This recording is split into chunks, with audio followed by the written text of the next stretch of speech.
കൂട്ടുകാരെ, എൻ്റെ പേര് വൈകലക്ഷ്മി. ആരഞ്ചാലൂർ സ്കൂളിൽ 6ാം ക്ലാസ്സിൽ ഞാൻ പഠിക്കുന്നു. വൈക്കം മുഹമ്മദ് ബഷീർ എഴുതിയ പാത്തുമ്മയുടെ ആട് എന്ന പുസ്തകമാണ് ഞാൻ വായിച്ചത്. എല്ലാവരെയും നന്മയും സ്നേഹവും കണ്ടെത്താനുള്ള അദ്ദേഹത്തിൻ്റെ ജീവിത വീക്ഷണങ്ങൾ പ്രകടമാക്കുന്ന ഒരു നോവലാണിത്.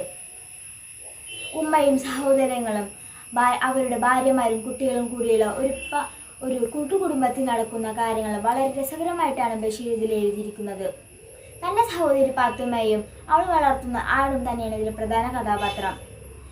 പേര് പോലെ തന്നെ പാത്തുമ്മയുടെ ആടിനെ ചുറ്റിപ്പറ്റിയ തന്നെയാണ് ഈ നോവലിൻ്റെ കഥാഗതി.